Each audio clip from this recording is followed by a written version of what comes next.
Oi, turma! Então, ontem iniciamos nossos estudos na NR10, né? E hoje continuaremos falando sobre a norma regulamentadora que fala da segurança em eletricidade, né? Encerramos a aula de ontem falando sobre os profissionais qualificados, habilitados e capacitados, né? Então, todos esses profissionais só poderão atuar em contato com a eletricidade se forem autorizados pela empresa.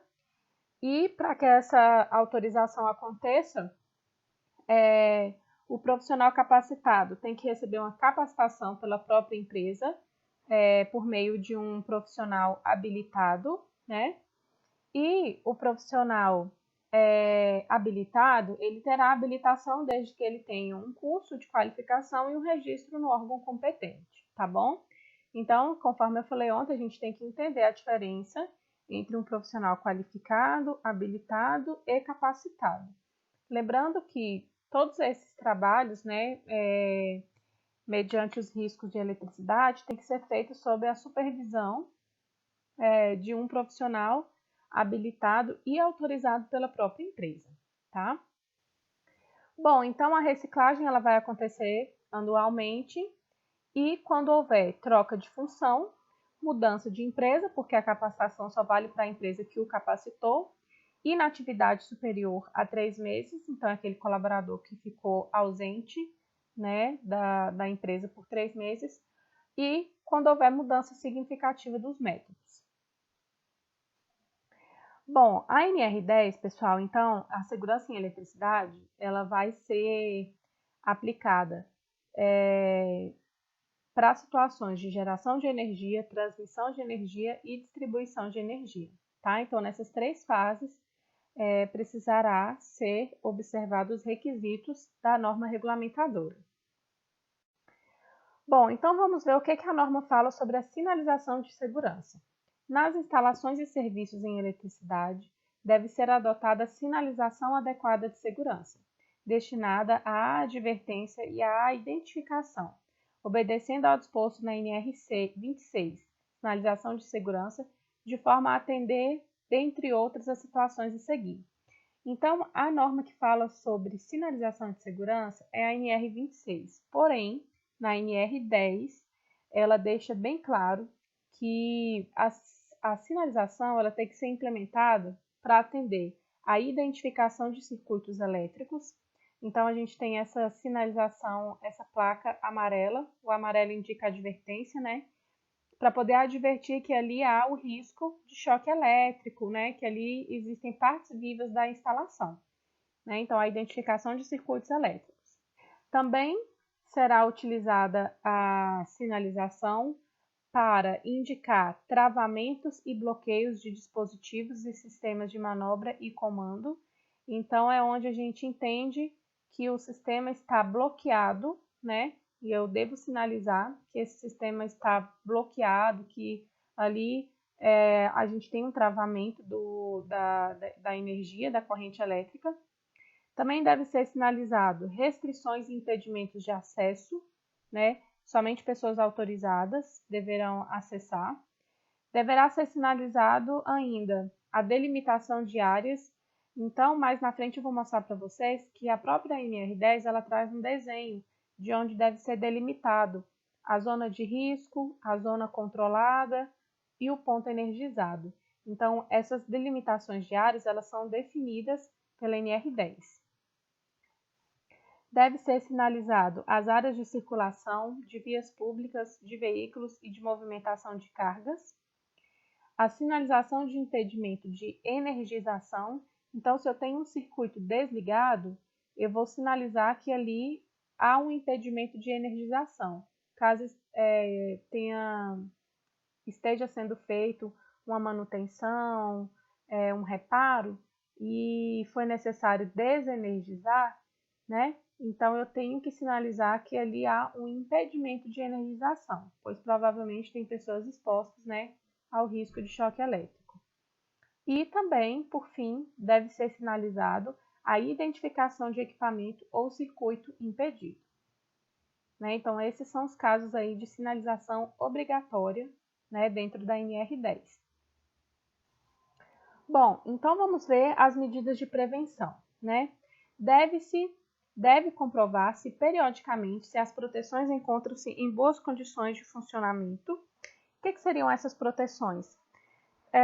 De uma forma geral, as proteções seriam a própria sinalização, barreiras, os equipamentos de proteção individual, as proteções de, por exemplo, seccionamento, né?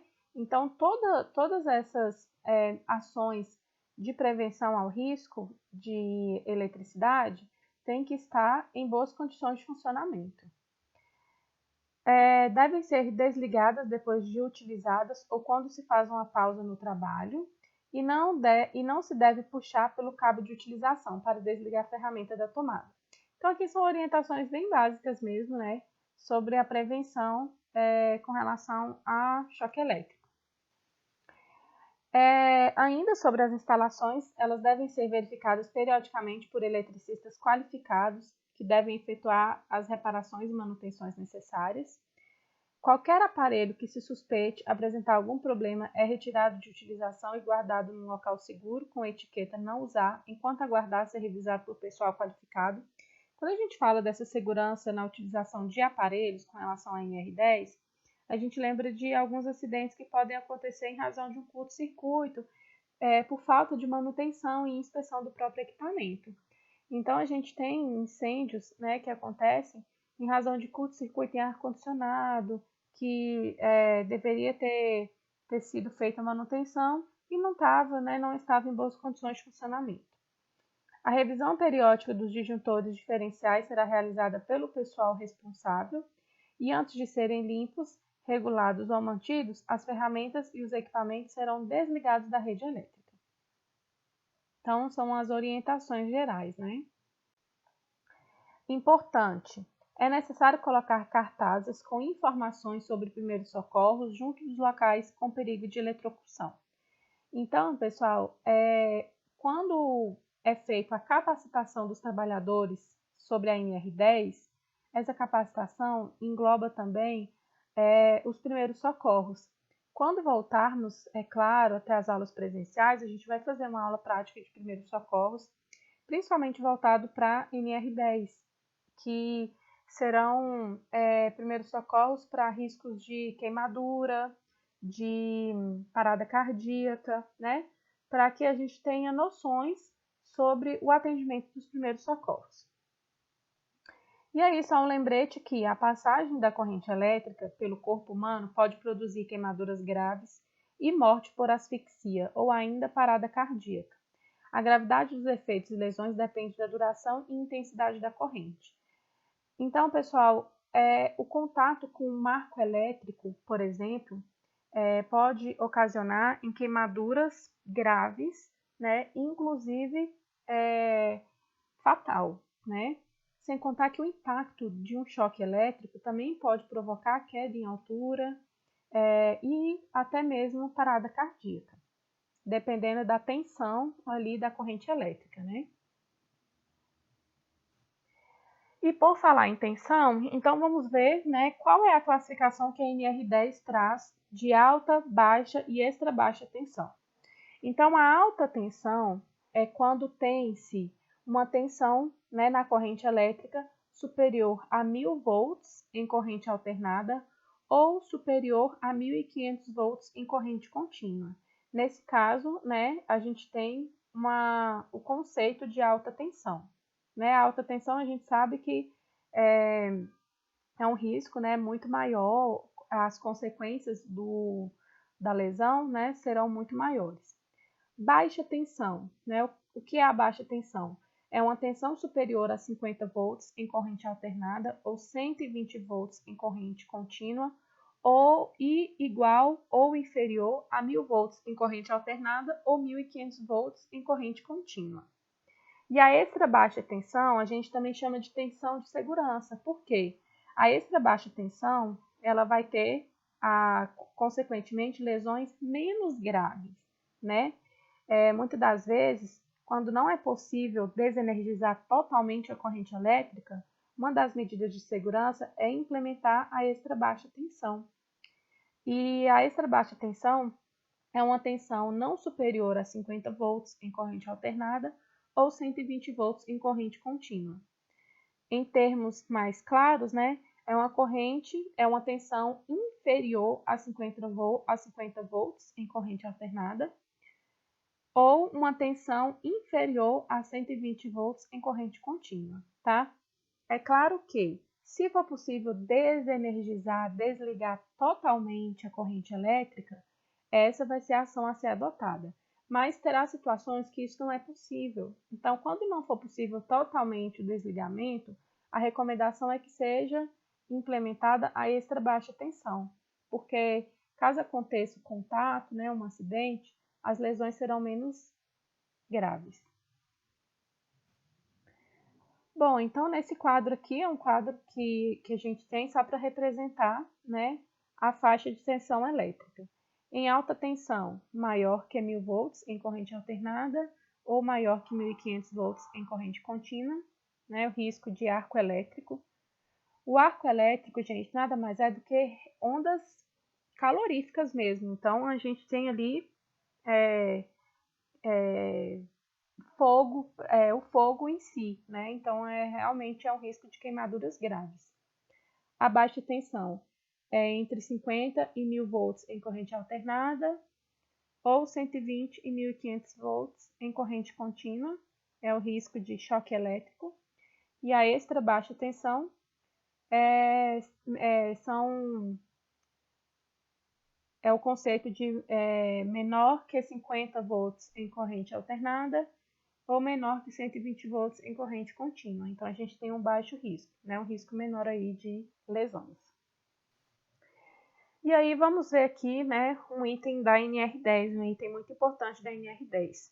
Os estabelecimentos, né, então todas as empresas com carga instalada superior a 75 kW devem constituir e manter o prontuário de instalações elétricas, contendo no mínimo. Então, o que tem que estar nesse documento, nesse prontuário de instalações elétricas? O prontuário é um documento, um projeto, né, que vai identificar todas as ações de segurança para essas empresas, para esses estabelecimentos que têm carga instalada superior a 75 kW. Bom, então esse prontuário, de acordo com a NR10, precisará ter o conjunto de procedimentos e instruções técnicas e administrativas de segurança e saúde implantadas e relacionadas a esta NR e descrição das medidas de controle existentes. Então, se eu tenho sinalização, as capacitações, tudo que for ações de segurança e saúde, eu vou descrever no prontuário de instalações elétricas. Deve constar também a documentação das inspeções e medições do sistema de proteção contra descargas atmosféricas e aterramento elétrico. Então, todas essas medições, todo o aterramento, né, que é feito nas máquinas, nos equipamentos, tem que constar no prontuário de instalações elétricas. Deve constar também as especificações dos equipamentos de proteção coletiva e individual e o ferramental aplicáveis conforme determina a STNR. Então, todos os EPIs utilizados pelos profissionais, as luvas de borracha, o calçado de segurança, o capacete, tudo isso tem que ser descrito no prontuário de instalações elétricas. Só reforçando, pessoal, o aterramento elétrico também é uma ação de proteção contra o choque elétrico, contra o acidente, tá? Na NR10. Ainda deve constar no prontuário a documentação comprobatória da qualificação, habilitação, capacitação, autorização dos trabalhadores e dos treinamentos realizados. Então, eu vou inserir nesse prontuário a data do treinamento e todos os documentos comprovando a qualificação e habilitação dos profissionais, tá? Então, tem que vir especificando tudo isso aí. deve constar os resultados dos testes de isolação elétrica realizados em equipamentos de proteção individual e coletiva, as certificações dos equipamentos e materiais elétricos em áreas classificadas e o relatório técnico das inspeções atualizadas, com recomendações, cronogramas de adequações, tá? Então, tudo isso tem que constar no prontuário de instalações elétricas. Normalmente, quem elabora esse prontuário é o próprio engenheiro eletricista, e ele deve obedecer aí os requisitos, as obrigatoriedades da NR10. Bom, pessoal, as empresas que operam em instalações ou equipamentos integrantes do sistema elétrico de potência devem constituir e acrescentar ao prontuário os documentos a seguir listados: a descrição dos procedimentos para emergência e certificações dos equipamentos de proteção coletiva e individual. Então, além daqueles documentos que são obrigatórios no prontuário de instalações elétricas, as empresas que operam em instalações ou equipamentos do sistema elétrico de potência precisarão acrescentar esses dois documentos, que são a descrição dos procedimentos para emergência, né, e as certificações dos equipamentos de proteção coletiva e individual. Ainda sobre o prontuário de instalações elétricas, ele deve ser organizado e mantido atualizado pelo empregador, tá? Então, o empregador tem que estar atento a essa documentação e ele deve permanecer à disposição de qualquer trabalhador. É a mesma coisa que eu falo para vocês do PPRA, né? O Programa de Prevenção de Riscos Ambientais também tem que estar à disposição do trabalhador, assim como esse prontuário de instalações elétricas. E os documentos técnicos previstos no prontuário de instalações elétricas devem ser elaborados por profissional legalmente habilitado. Pessoal, então, às vezes os alunos costumam me perguntar: professora, além desse prontuário de instalações elétricas, a empresa tem que manter o PPRA? Tem, tá, pessoal? Um documento não vai eliminar a utilização do outro. A empresa vai ter o PPRA, porque é uma obrigatoriedade da NR9, e se ela tiver carga instalada acima de 75 kW, ela vai manter também o prontuário de instalações elétricas. Ela vai manter os dois documentos. Bom, então as ações de proteção coletiva. Em todos os serviços executados em instalações elétricas, devem ser previstas e adotadas prioritariamente medidas de proteção coletivas aplicáveis, mediante procedimentos às atividades a serem desenvolvidas, de forma a garantir a segurança e saúde dos trabalhadores. É aquela velha regrinha da hierarquia que eu falo com vocês. Primeiro, ações coletivas, depois administrativas e, por último, individual, né? As medidas de proteção coletiva compreendem prioritariamente a desenergização elétrica e, na sua impossibilidade, o emprego de tensão de segurança. O que é a tensão de segurança que eu acabei de explicar para vocês ali atrás? É a extra baixa tensão, que é uma tensão inferior a 50 volts em corrente alternada ou inferior a 120 volts em corrente contínua, tá, pessoal? Então, a primeira ação a ser adotada em caso de manutenção em instalações elétricas, reparo, é desenergizar, é desligar totalmente a corrente elétrica, tá? Mas, se for impossível, né, a gente sabe que em determinadas situações as empresas não vão parar simplesmente para ter um reparo, então é feito o emprego da tensão de segurança, que é aquela extra baixa tensão, tá? Justamente porque o risco, né, de uma lesão, de um acidente, com a tensão de segurança é bem menor. E aí, na impossibilidade de implementação, né, da tensão de segurança, devem ser utilizadas outras medidas de proteção coletiva, tais como isolação das partes vivas, obstáculos, barreiras e sinalização. Tá? Então, após as ações coletivas, a gente vai pensar nas ações administrativas, que é justamente a sinalização, as barreiras, para evitar o contato mais próximo com esse ponto energizado, né? Então, a gente vai instalar barreiras físicas, barreiras de sinalização, obstáculos, para poder ter uma segurança maior ali das zonas de risco.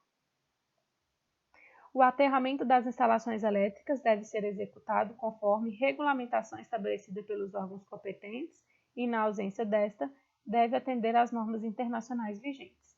Então, o aterramento das instalações também é uma ação de proteção coletiva, tá? A respeito das medidas de proteção individual, que são os EPIs. Nos trabalhos em instalações elétricas, quando as medidas de proteção coletiva forem tecnicamente inviáveis ou insuficientes, devem ser adotados equipamentos de proteção individual, específicos e adequados às atividades desenvolvidas. Então, pessoal, o que a gente tem que ficar atento é às especificações dos EPIs. Né? A gente conhece a luva de borracha que vai isolar o contato com a corrente elétrica, porém existem vários tipos de luva, né? Ela vai atenuar determinado nível de tensão. Então, ao definir o EPI adequado, primeiro a gente precisa identificar qual é a tensão da corrente elétrica, para posteriormente identificar qual vai ser a luva adequada, qual vai ser o EPI adequado, tá? Então, sempre estudar a situação de risco para depois definir qual será o EPI. E amanhã eu vou postar um material sobre os EPIs para vocês, um material complementar, para vocês verem as fotos, identificar os equipamentos, para ficar mais fácil o entendimento. Já que não podemos, né, ter o contato agora com esses EPIs no laboratório de segurança, então a gente vai dar uma estudada nesse material complementar para poder facilitar o entendimento. As vestimentas de trabalho devem ser adequadas às atividades, devendo contemplar a condutibilidade, inflamabilidade e influências eletromagnéticas. Então, a própria vestimenta do colaborador que vai ter contato com o risco, né, de eletricidade, essa vestimenta ela vai ser um EPI, né? Ela tem que ser uma vestimenta que não prejudique, que não cause ali influências, né, para que o funcionário esteja, né, completamente protegido contra queimaduras. É proibido o uso de adornos pessoais nos trabalhos com instalações elétricas ou em suas proximidades. Então, a NR10 é muito clara com relação a isso.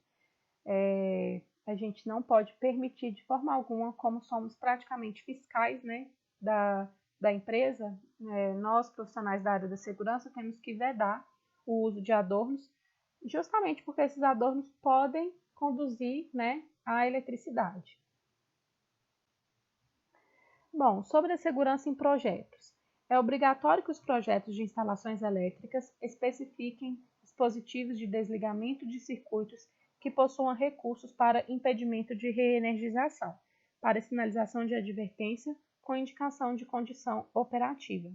Então, todo projeto ele tem que vir especificando quais serão os dispositivos que irão impedir a reenergização, né? Tem empresas que trabalham com cadeados, né? Então, somente a pessoa que tem a chave desse cadeado vai poder energizar o quadro de distribuição. Então, por exemplo, vamos supor que eu vou fazer a manutenção aqui em um quadro de distribuição de energia. Eu faço o desligamento, né? Eu tranco esse quadro, vou lá, faço a manutenção do que tem que ser feito e somente eu, com a chave, é que irei abrir o quadro e energizar, né?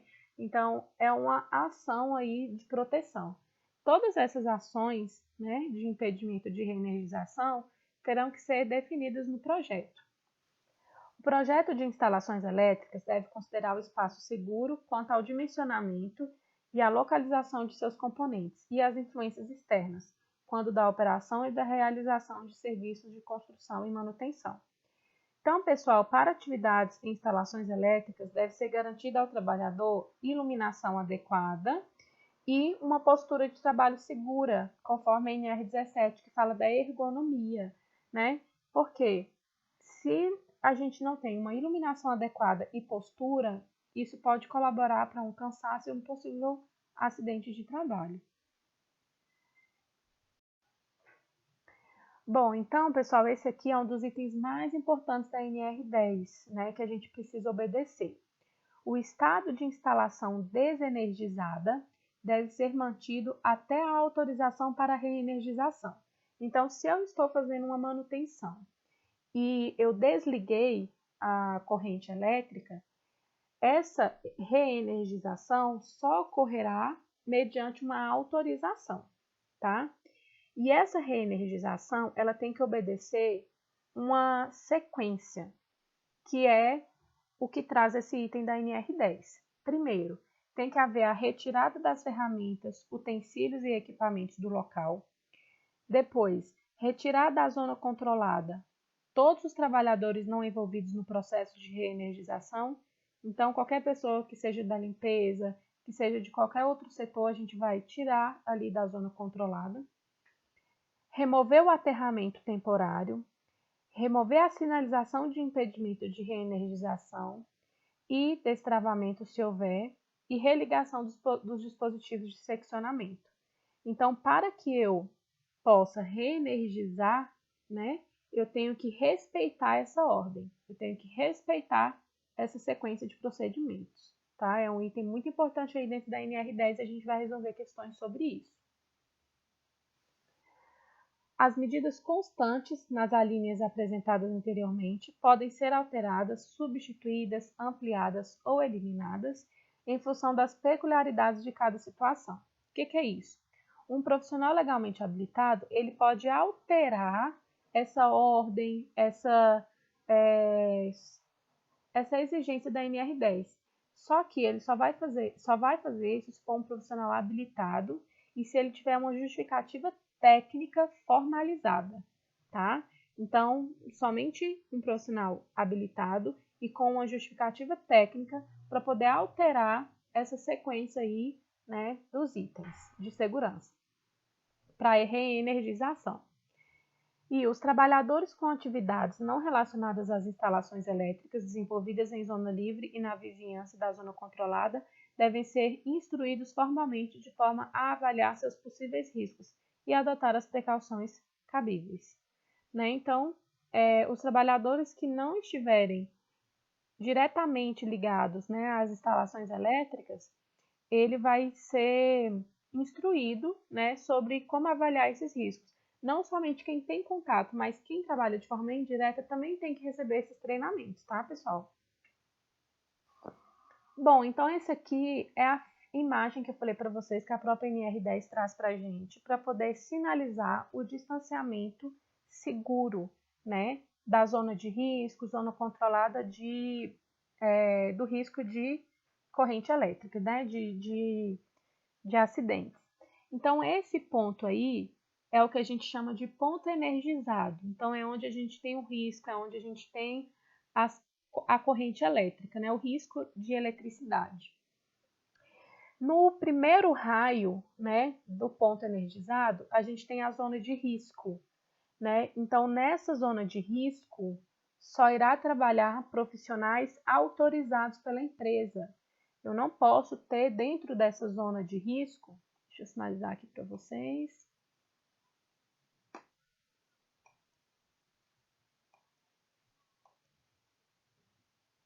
Bom, então eu tenho aqui, ó, de azul, a zona de risco. E nessa zona de risco, só poderá trabalhar profissionais autorizados pela empresa, tá? Depois da zona de risco, a gente tem a zona controlada, né? Que é esse raio aqui. Essa zona controlada, nela tem o controle, né, desses profissionais também, o treinamento obrigatório. E fora dela, a gente tem aqui a zona livre, tá? Então, vamos ler aqui o que a NR traz para a gente, né? Fora o conceito da zona livre, né? Dentro dela, a zona controlada restrita somente a trabalhadores autorizados. Dentro da zona controlada, a gente tem a zona de risco, que é restrita somente a trabalhadores autorizados e com adoção de técnicas, instrumentos e equipamentos apropriados ao trabalho. Né? Dentro da zona de risco tem-se o ponto energizado e o SI significa a superfície isolante, construída com material resistente e dotado de todos os dispositivos de segurança, tá? Então, esse distanciamento aí e espaços seguros é um desenho que a própria NR10 traz para a gente. Pessoal, então, como eu sempre falo para vocês, façam uma leitura da NR10, tá? Vai ser de muita importância aí para vocês. E a gente vai continuar os estudos da norma e a gente vai resolver alguns exercícios para ficar tudo mais claro, tá bom? Qualquer dúvida, podem colocar aqui no mural, que eu irei responder aí para vocês.